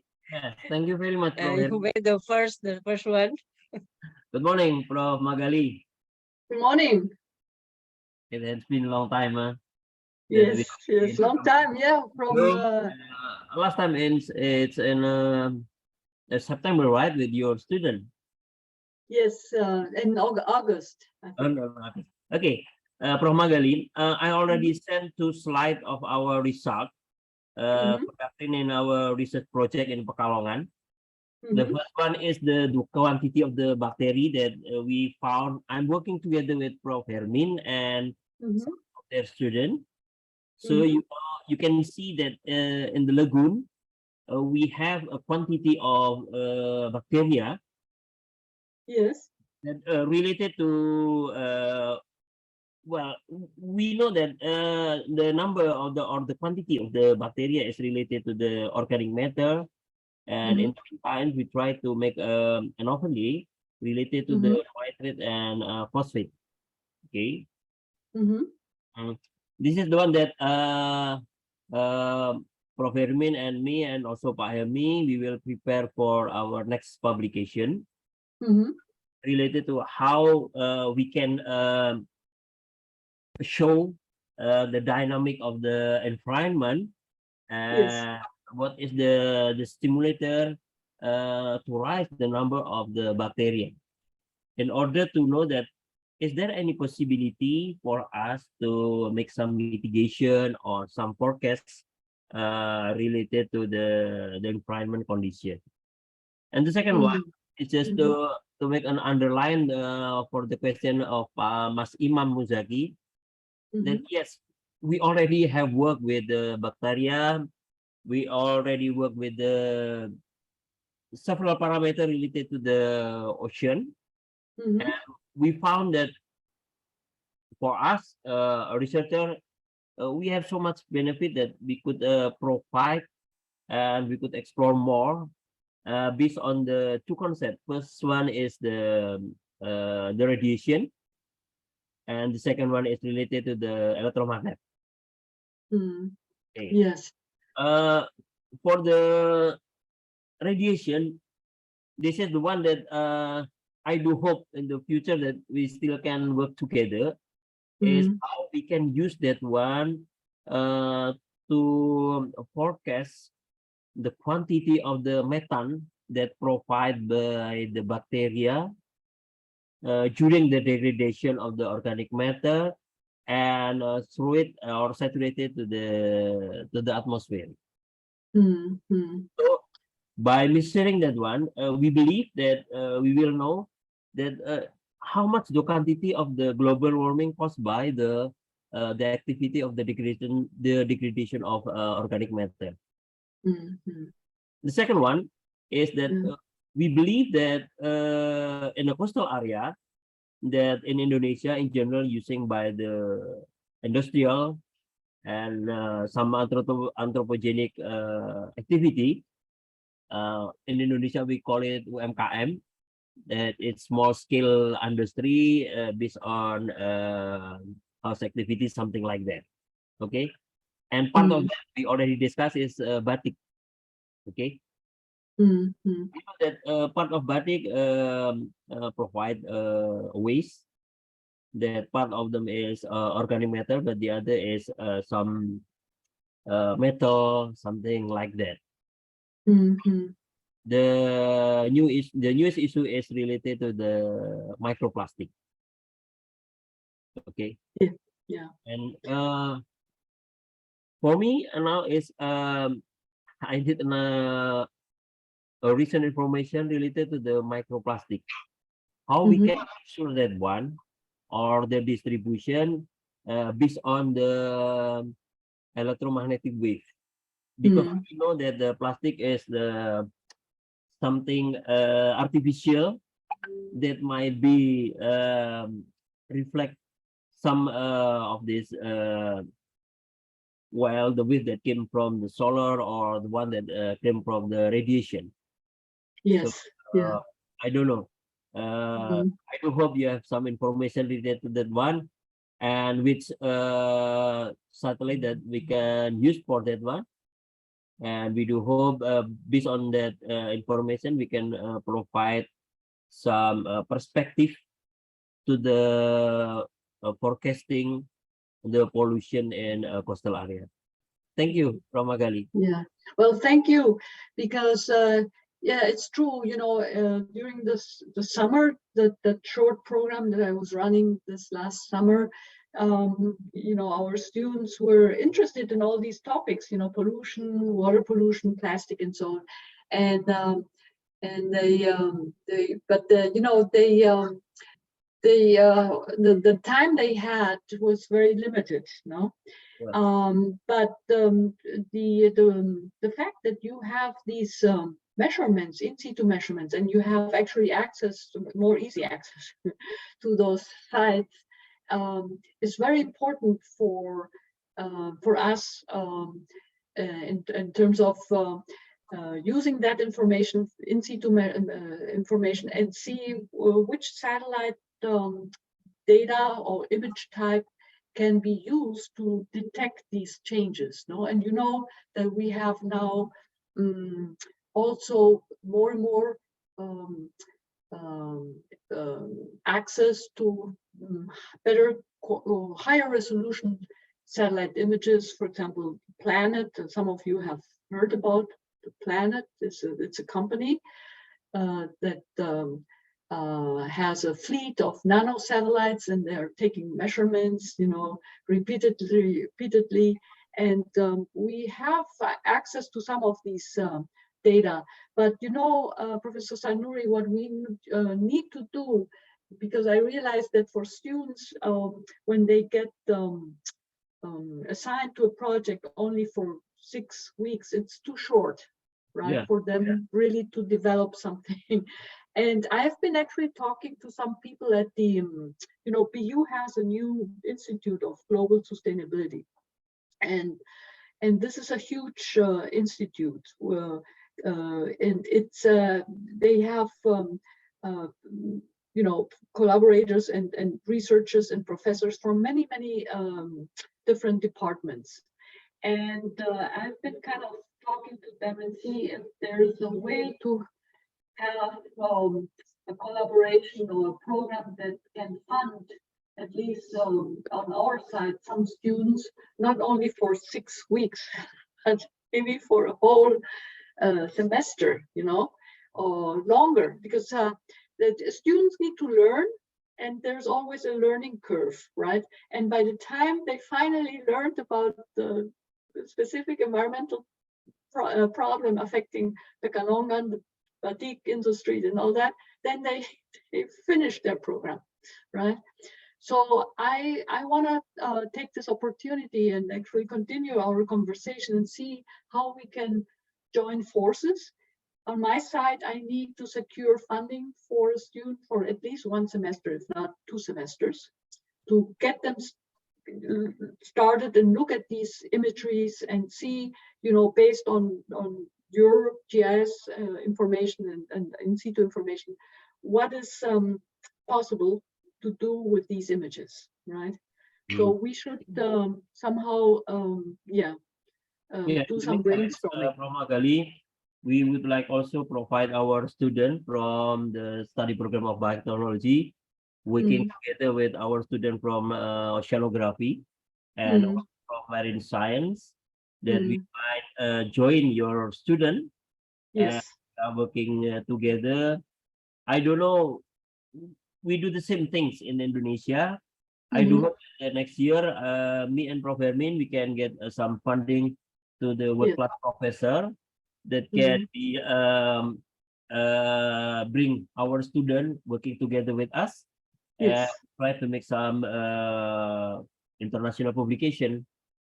So like this one, we have the result, and I believe Prof. Hermin, they have, I don't know how much, Prof. Hermin, 10 to 12 students that are working in this Pekalongan area, right? Yes, yes, I think so. Wow. Some of the students also attending this event, I think. So you see, Prof. Magali, I hope that the student from the study program of biotechnology can provide the data and what they try to make which shots of the image that they can use and make it related to the result in situ. Yes. Yeah, we need to find a mechanism to have make it possible for your students and our students to collaborate throughout the whole semester, you know, not just a couple of weeks. Because maybe if your student can come to Indonesia, Prof. Magali. Yes. Yeah, this is another we thing. Will be very happy. Yes. Yeah, yeah. I'm looking actually for maybe a student doing a master And and this would be part of the master thesis. And then that student can go to Indonesia and spend maybe the summertime there. And I think that's a more effective way. And so I will talk also to Professor Gopal, Suchi Gopal. She's also interested. Okay. And we will see if we can find a mechanism to fund our student here in BU. And I think it's possible through this new initiative that the university, Boston University, is making with the Institute of Global Sustainability. And once we have a student, then assign that student or put that student in contact with your students, right? And Yes. with you, yeah. But we need to find a mechanism to make this happen. And it's not, yeah, go ahead. Yes, thank you. I think we will arrange that one, and we will support our students to communicate with you. And we do hope that we can, with our data that we already collected, we might have the possibility to construct a new publication. Okay. Right. Thank you very much. Okay. Okay, very interesting discussion, yes, Prof. Magali. And I want to, if you do not mind, maybe can we have one question anymore? The last question? Yes, please. Student, is there any question from you all? Oh, okay. The last question, yes, from Felicia. Good morning, Professor. Here I want to ask about, I read some article or journal about that GIS is actually could like control about oil spills and how that possible. Well, in Indonesia, there's a lot of cases that actually oil spills cannot being like oil spills in Indonesia is still being the case that we can prevent like that. Thank you. Oil spills in where, over land or water, ocean? Especially in ocean. Yeah. Well, oil spills can be relatively easily detected by radar images, because the oil film changes the surface properties of the water, and that is detectable by these SAR. They are called SAR images. The problem is that these images, radar images, are not very easy to use, because they require specific processing software. But now I think more and more people are learning how to use SAR. So detecting, I think, oil spills is not so complicated, but preventing them, I guess, is, you also want to know the source of why did that spill happen, So I'm not sure how. I know that yes, Professor Helmi was looking into using SAR radar, and he might know a little bit more about that. But yeah, mapping and detecting the oil spills is done nowadays routinely. The spatial resolution is still a little bit of a problem. So it's easier to map and detect large oil spills than smaller ones. But yes, so radar would be the type of sensor or image we would use. Does that answer your question? Thank you, Professor. So GIS is actually still can prevent some oil spills. How to prevent them, right? Yes, actually yes, because there's a lot in beach, actually, there's a lot of oil spills cases here, but we still need to prevent that. So maybe I thought that with GIS, maybe we can prevent oil spills especially in ocean water.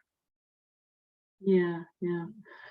Well, do these oil spills occur due to accidents, or to the way they are extracting the oil, or what is it, human failure, or what type of failure? So that's the first question. So are you talking about the accidents or ships that maybe for some reason are leaking oil? Or what was it? Because oil spills can occur due to many causes. So I'm not sure what you're interested in knowing. Especially in human failure. Okay. Yeah. Well, then again, I mean, in that case, I think it's you probably would not use remote sensing. I mean, remote sensing is being used to observe or monitor. Oftentimes it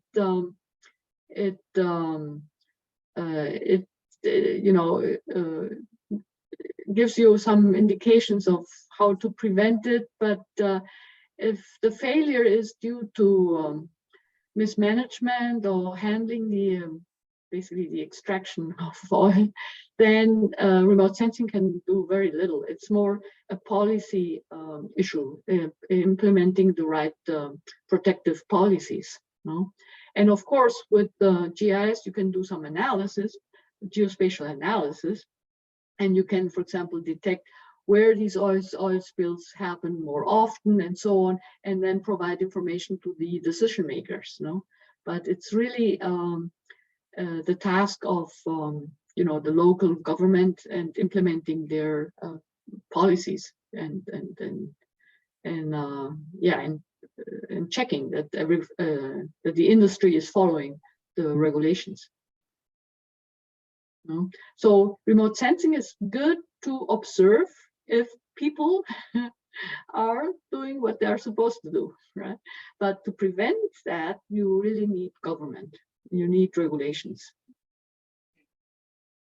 Okay, thank you, Professor. Okay, Felicia. Okay, I think that was the last question, and right now I want to wrap up the of the material that the geospatial and remote sensing is very important and have a close relationship with biotechnology application, not only in environment, but also in the industry and also in the to overcome the disease that recently happened in this year. Okay, right, Prof. Magali? Yes. Okay. Yes. And I'm so glad And that now, we can travel again. yes, yes, yes. This is also the first time that we conducted the course offline with all of the students. And we are happy to have our student in our class right now. Yes. And now, can we have a photograph with Prof. Magali of the student? Please open your camera. This way I get to see the students' faces. Wow. Yes. Okay, So it's students. nice to have such a large audience. Yes. This is the class of 2022, the new students, yes, and biotechnology study program. We have almost the 400 students in our study program, Prof. Magali, yes. Large group.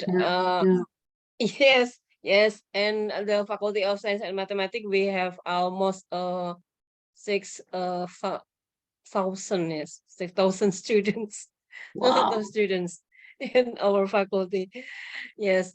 Okay, student, have you already opened your camera? So this year you conducted it online, but will you conduct it in person next year, or what are the Oh, plans? if you want to come to Indonesia, I will have a special venue for you, Prof. Magali. Okay. Maybe we Yeah, can hopefully get next some year. sample Yeah. together. Yes. Yes. Okay. Maybe we can go to Pekalongan together. That would be and nice. take, Yes, we should. some sample. Yes. Yes. So hopefully next year the situation is going to be easier with COVID. Yes. We hope also like that. I'm sorry. And now, students, Mr. Pak Indra. Excuse me, Prof. Edwin. Maybe Balala can help and handle it. Balala, please. Miss Anissa Fadila, Balala, please help us with the photograph. I think we have 3 screens, right, Mbak Anissa? Total Yes. 3%. Okay. Okay.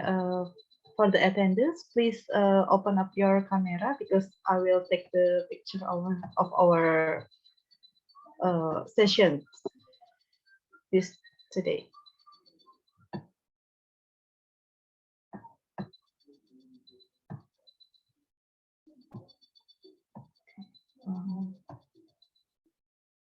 Okay, for the first screen. Okay, let me take a picture. Please give your best smile.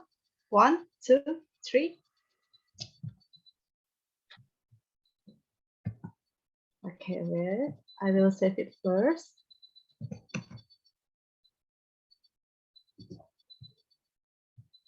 And then the second screen. Please open up your camera and give your best smile to us. 1, 2, 3.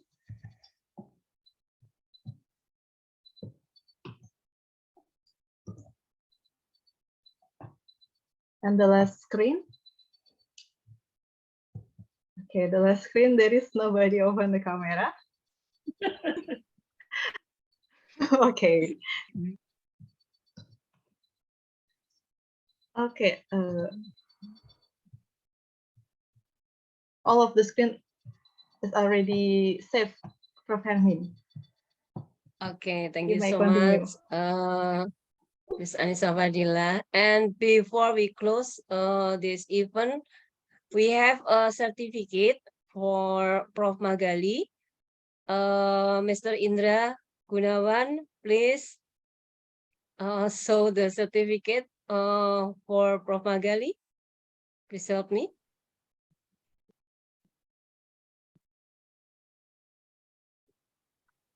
Pak Indra.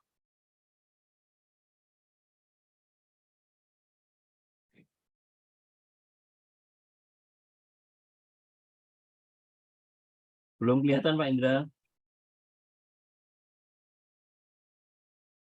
Oops, keluar Mas Indra.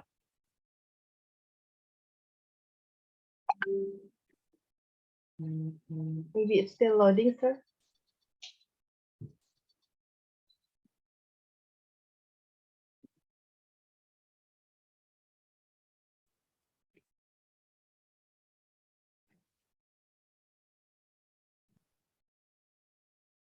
Yes. Okay, now I see it. Okay, thank you very much. Wow. Yes. Excellent. Prof. Magali, Well, yes, this is the yes, very nice. the certificate for you. Thank you for joining us today. And also I want to thank all of the participants in here. Thank you so much.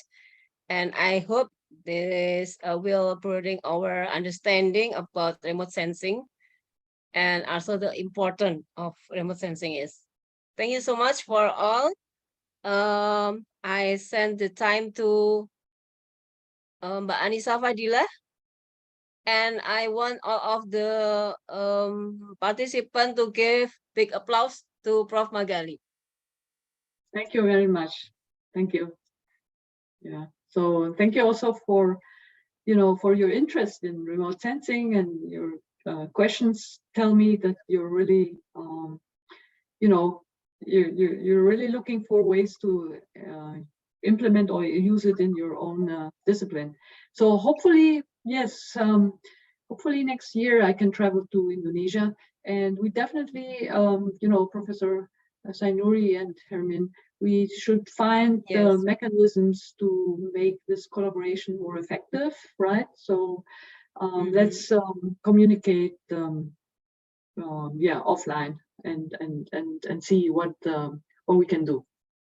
So I Yes, hope to maybe visit we can. Indonesia soon. So my last visit was in 2019. So I hope next year it's going to be possible. So we are waiting for Yes. you, and we will Yes, go. I'm also waiting. I'm We'll also be glad to waiting. have you, Prof. Magali, Yeah, and Semarang. definitely. Thank you. Thank you for the invitation. Okay. Thank you so much. And by the time I want to close this event and hope that we will meet again, Prof. Magali, by online and also by offline next Yes. years. Thank you so much. Take care Very good. of you. Okay. Okay. Bye-bye. Bye, Prof. Magali. Bye, Prof. Magali. Thank you. Bye. Thank you, Prof. Selamat malam semuanya. Mohon pamit. Ya, thank you, Prof. Pak Wijanarko. Oke, sama-sama. Jaga kesehatan ya. Oh iya, nanti sertifikatnya langsung.